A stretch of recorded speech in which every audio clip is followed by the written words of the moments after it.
कमजोर था। उसके पास न तो रहने के लिए अच्छा घर था और ना ही पहनने के लिए अच्छे कपड़े। वह दिन भर नगर के चौराहे पर बैठकर लोगों के फटे पुराने जूते चप्पल सीता था और जो थोड़ा बहुत पैसा मिलता उसी से अपना और अपने परिवार का पेट भरता था। उस मोची के जीवन में दुख ही दुख थे, लेकिन फिर भी उसके चेहरे पर हमेशा एक शांति रहती थी। वह भोलेनाथ का बहुत बड़ा भक्त था। उसके लिए सुख और दुख सब भगवान की मर्जी थी।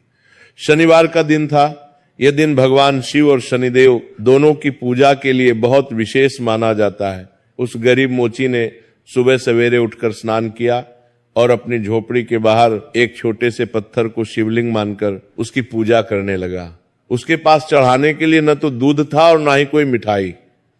उसने पास के ही एक पेड़ से कुछ बेलपत्र तोड़े और एक लोटा जल लेकर भोलेनाथ का अभिषेक करने लगा।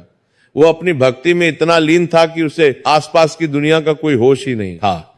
वो आंखें बंद करके ओम नमः शिवाय का जाप कर रहा था। उसी समय राजा धीरेन्द्र कुमार अपनी सवारी लेकर शिकार पर जाने के लिए महल से निकला। राजा का काफिला बहुत बड़ा था। आगे पीछे सैनिक चल रहे थे और बीच में राजा अपने भव्य रथ पर सवार था।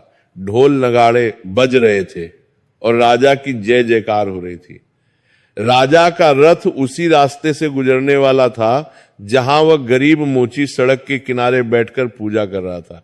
सैनिकों ने दूर से ही चिल्लाना शुरू कर दिया कि हटो हटो, महाराज की सवारी आ रही है, रास्ते से हट जाओ। सड़क पर चलने वाले सभी लोग डर के मारे किनारे हो गए और सर झुकाकर खड़े हो गए। लेकिन वो मोची अपनी पूजा में इतना मग्न था कि उसे सैनिकों की आवाज सुनाई ही नहीं दी।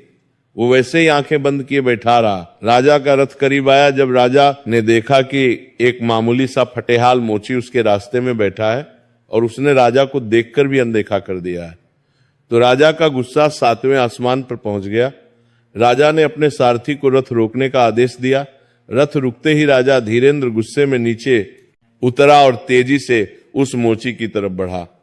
राजा ने वहां पहुंचकर देखा कि वो मोची एक साधारण से पत्थर पर पानी चढ़ा रहा है। राजा को ये देखकर और भी ज्यादा क्रोध आया। उसने अपनी लात से उस लोटे को ठोकर मार दी जो मोची के पास रखा था। पानी का लोटा दूर जा। मार्तिक तरम ने तराम के विदार के लिए कोरो के लिए बत्तीन गिरा और पूजा की सारी सामग्री बिखर गई। लोटे के गिरने की आवाज सुनकर मोची की आंखें खुली। उसने सामने राजा को गुस्से में खड़ा देखा तो वो बुरी तरह घबरा गया। वो कांपते हुए हाथ जोड़कर खड़ा हो गया। राजा धीरेन्द्र ने कड़कती हुई आवाज में कहा कि अरे मूर्ख, तुझे सुनाई नहीं देता? हमारे आने की डुगडुगी बज रही है, पूरी प्रजा सिर झुकाकर खड़ी है